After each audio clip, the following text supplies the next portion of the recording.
सन्माननीय नागरिक हो, आज आपण 77वा प्रजासत्ताक दिन साजरा करत आहोत. पण खरोखर संविधानाने दिलेल्या कर्तव्याचं पालन आपण करतोय का?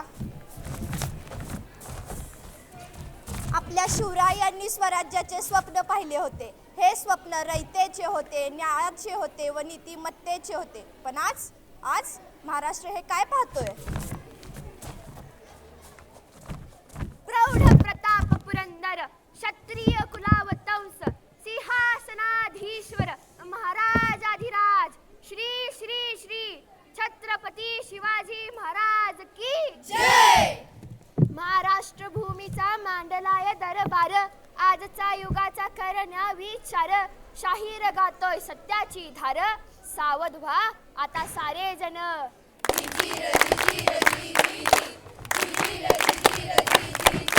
5 वर्षांनी येतो काळ, पसरतय मतांचं जाळ. एक पाकिट देऊन नेता करतो रयतेच तोंड काळ. एक बाटली आणि 500 रुपये देऊन इमान घेतो आणि तुमच्याच मतावर तो 5 वर्ष खुशाल मजाक करतो.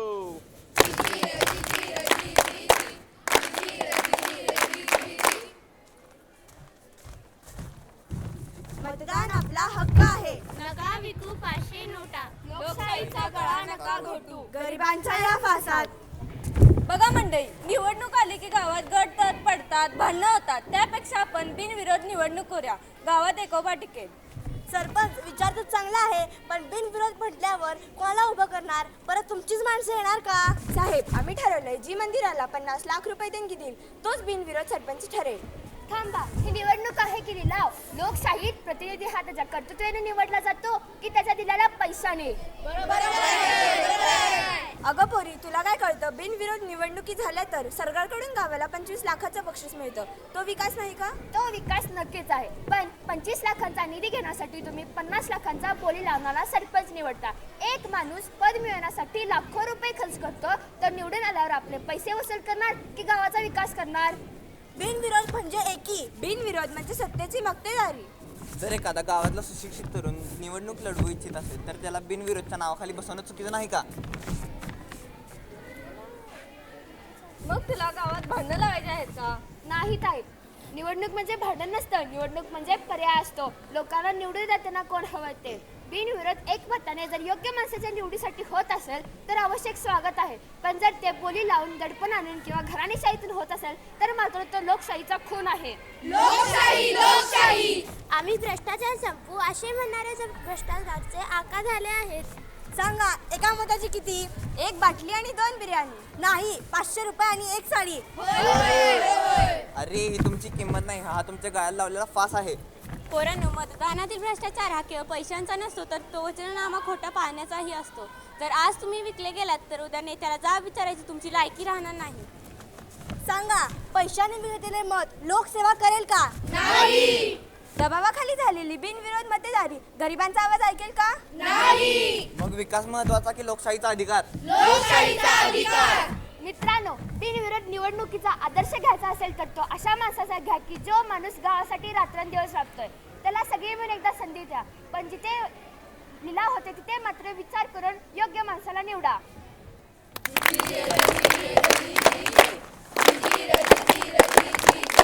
नाशिकची ही गोदा माई, ही आपली जीवनवाहिनी माई. कुंभमेळ्याच्या गर्दीत बघा तिची काय अवस्था होई. श्रद्धेच्या नावाखाली नका प्लास्टिक कचरा टाकू, येणाऱ्या पिढीसाठी तरी आपण शुद्ध पाणी राखू.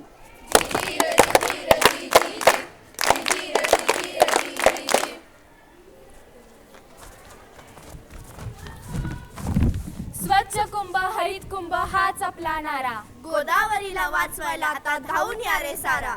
ऐका हो ऐका, ऐका हो ऐका, निसर्गाची हाक ऐका, पर्यावरणाची हाक ऐका. धर्माचा सण हवा पण निसर्ग कशाला घालवता? कुंभमेळा हवा पण झाडे कशाला तोडता?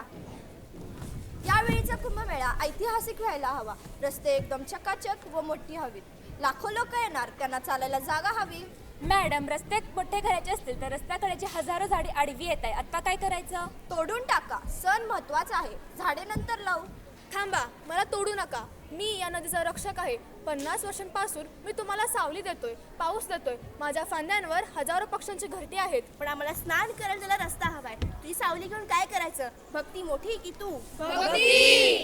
अरे थांबा बाबांनो, भक्ती नक्कीच मोठी आहे, पण ज्या नदीत तुम्ही स्नान करायला चाललाय त्या नदीचं अस्तित्व पूर्णपणे या झाडांवर निर्भर आहे. जर तुम्ही झाडे तोडली तर जमीन वाहून जाईल, नदीचे पात्र पूर्णपणे गाळाने भरेल, मग तुम्हाला स्नानासाठी पाणी तरी उरेल का? रस्ते रुंद झाले पण हवा प्रदूषित झाली. सिमेंटची जंगले वाढली पण पक्ष्यांची घरटी गेली. कुंभमेळा आला पण निसर्ग मात्र गेला. कुंभमेळा आला पण निसर्ग मात्र गेला. अहो, मग काय लोकांनी गर्दी दाबून मरायचं का? रस्ते नकोत का? हवेत, रस्ते हवेत, सुविधा हव्यात, पण जी झाडं तुम्ही तोडताय त्यांचं वृक्ष पुनरोपण करून दुसरीकडे तरी लावा आणि नवीन झाडे लावायचा प्रयत्न तरी करा. मी मेल्यावर तुम्हाला ऑक्सिजन कुठून मिळणार? कुंभमेळ्यात पुण्य कमवायला येताय पण झाडांना तोडून पाप का पदरात पडून घेताय? सांगा, झाडे नसेल तर पाऊस पडेल का? झाडे नसतील तर नदीला पाणी राहील का? मग निसर्गाला बळी देऊन केलेला हा कुंभमेळा देवाला तरी पटेल का? खरंच आमची चूक झाली. विकास हा निसर्गाला सोबत घेऊनच व्हायला हवा. आता आम्ही हरित कुंभ, ग्रीन कुंभ साजरा करू. एकही झाड विनाकारण तुटणार नाही याची काळजी आम्ही घेऊ. झाडे लावा, झाडे जगवा, कुंभमेळा हरित बनवा. नदी वाचवा, प्राण वाचवा, पर्यावरणाचा समतोल राखा. झाडे लावा, झाडे जगवा, झाडे लावा, झाडे जगवा.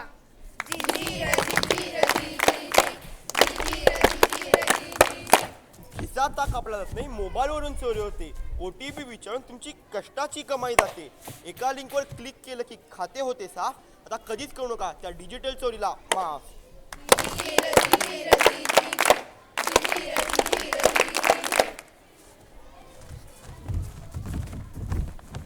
सावध रहा, सतर्क रहा, हे डिजिटल लुटारू आहेत. तुमच्या एका चुकीच्या प्रतीक्षेत हे दरोडेखोर बसले. अरे रोहन, काय झालं? अरे मित्रा सोहम, तुला मी आता काय सांगू? मी खूप मोठ्या अडचणीत अडकलो आहे रे.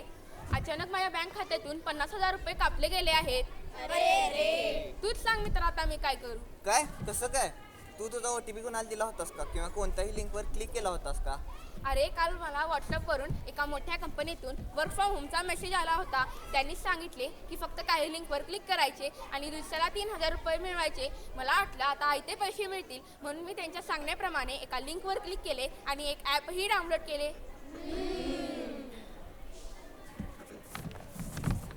अरे बापरे, हा तर पार्ट टाइम जॉब फ्रॉड आहे. अशा लिंकमधून ते तुझ्या मोबाईलचा ताबा घेतात किंवा तुझी बँकिंग माहिती चोरतात. तुला माहित नाही का 2026 मध्ये हे स्कॅम्स किती वाढलेत?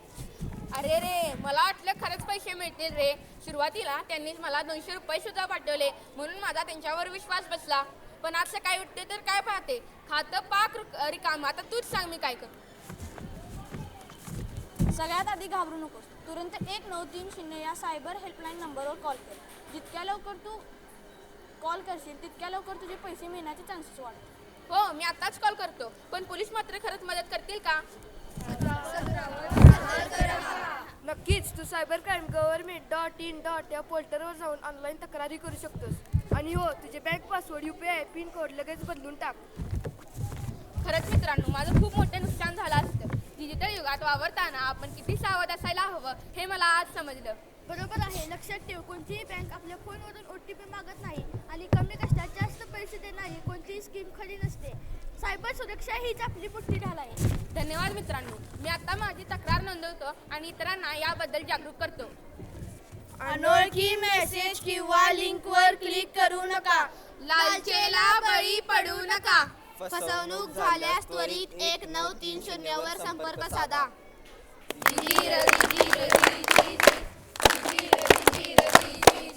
जिजाऊंची ही भूमी, सावित्रीचा हा देश, मग का अजूनही बदलत नाही स्त्रियांचा हा परवेश. चूल आणि मूल सोडून तिला आभाळ गाठू द्या, नारी शक्तीला आपला इतिहास लिहू द्या.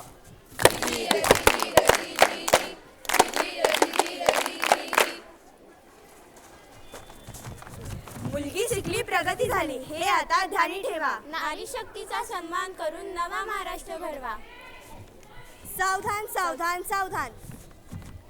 आम्ही भारताच्या लेकी, आम्हाला सुरक्षा हवी. रस्त्यावर भीती नको, कामावर शांतता हवी. लोकशाहीत आमचा अर्धा वाटा, मग न्यायासाठी काय एवढा फाटा? तुम्ही कोण आहात? प्रेक्षक. चुकीचे उत्तर. तुम्ही प्रेक्षक नाही, तुम्ही मूक प्रेक्षक आहात. आपल्या डोळ्यासमोर एका मुलगीची छेड काढली जाते आणि आपण काय करतो? आपण मोबाईलमध्ये गुंग असतो. आपल्या डोळ्यावर एक पट्टी बांधून आहे जी फक्त स्वतःचाच विचार करते. साहेब, पोलीस ठाण्यात गेले तर पोलीस काय म्हणतात? अहो ताई, हा घरचा मामला आहे, थोडं सांभाळून घ्या की. घरचा मामला म्हणून काय शांत बसायचं? कधीपर्यंत आम्ही हे सहन करायचं?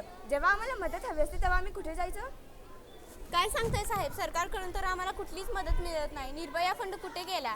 महिला हेल्पलाईन आता फक्त कागदावरच का? 2026 वर्ष उजाडलं तरी स्त्रीने रस्त्यावर एकटं फिरताना 10 वेळा विचार का करावा? अहो ताई, सरकारने आता लाडकी बहीण योजना आणली आहे, त्याचे पैसे तुम्हाला मिळत आहेत ना? पैसे नको साहेब, सुरक्षा द्या. रस्त्यावर एकटं फिरताना 10 वेळा विचार नको करावा व नजरेची भीती वाटू नये इतकी लोकशाही मजबूत करा. फक्त घोषणा नको तर गुन्हेगाराला त्वरित शिक्षा देणारा कायदा हवा. माझा मौन हा माझा कमकुवतपणा नव्हता, तर माझ्या संस्कारांची मर्यादा होती. पण लक्षात ठेवा, जेव्हा सहनशक्तीचा अंत होतो तेव्हाच क्रांतीचा जन्म होतो. मी तुमची मुलगी आहे, बहीण आहे, पण त्याआधी एक स्वतंत्र व्यक्तीही आहे. माझं अस्तित्व नकारायचा अधिकार कोणालाही नाही. आता ही भीती सोडावी लागेल. अन्याय होतात, आवाज उठवावा लागेल. मी आता गप्प नाही बसणार, मी बोलणार. पण ही लढाई तुमच्या एकटीच नाही आहे. जर तुमच्या आजूबाजूला अन्याय होत असेल तर तुम्ही गप्प बसू नका, एकमेकांची साथ द्या. एकमेकांना साथ देऊया, अन्यायाला वाचा फोडूया.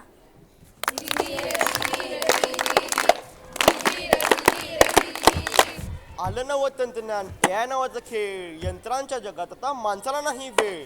बुद्धी झाली कृत्रिम, माणूस झाला गुलाम. यंत्रांचा वापर करा, पण लावू नका माणुसकीला लगाम.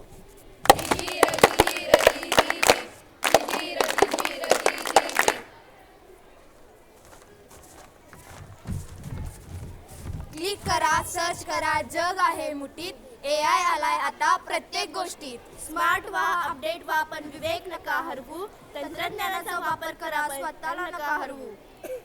अरे बापरे, हा मराठीचा केवढा मोठा निबंध. गणिताची किती अवघड उदाहरणे आहे ती. आता डोकं चालवून काय फायदा? थांबा, मी आता AI लाच विचारतो.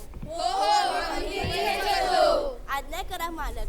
एका सेकंदात निबंध तयार. एका क्लिकवर गणित सुटणार. तुम्हाला डोकं चालवायची गरजच काय? वा, किती मज्जा आहे. आता परीक्षेची तयारी सुद्धा तूच कर आणि पेपर सुद्धा तूच लिहून दे.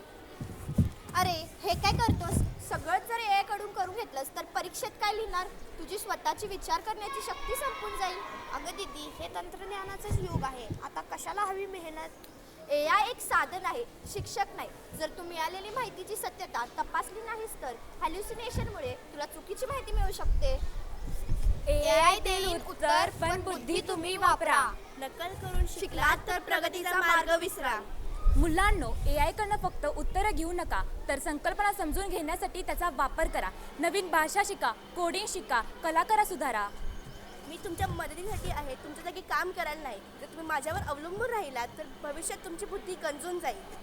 मित्रांनो, AIच्या या युगात डाटा प्रायव्हसीकडे लक्ष द्या. आपली वैयक्तिक माहिती ओळख कोणत्याही ॲप्सना देऊ नका. हो, समजलं मला. आता मी AIचा वापर अभ्यास टाळण्यासाठी नाही तर अभ्यास अधिक सुधारण्यासाठी करेन. AI वापरा हुशारीने, प्रगती करा ध्येयाने. तंत्रज्ञान हे सहाय्यासाठी, मानवी बुद्धी श्रेष्ठतेसाठी.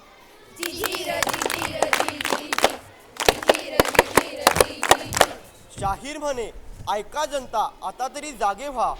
सुशिक्षित आणि सुरक्षित देशाचा नवा संकल्प बनवा.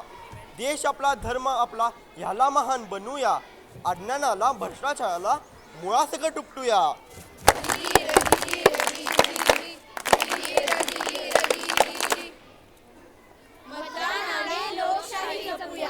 पर्यावरणाने सृष्टी वाचूया. AI आणि डिजिटल युगात हुशारीने वागूया. स्त्रियांच्या सन्मानाने देश महान बनवूया. चला शपथ घेऊया. भारताला एक सुसंस्कृत आणि सामर्थ्यशाली राष्ट्र बनवूया. भारत माता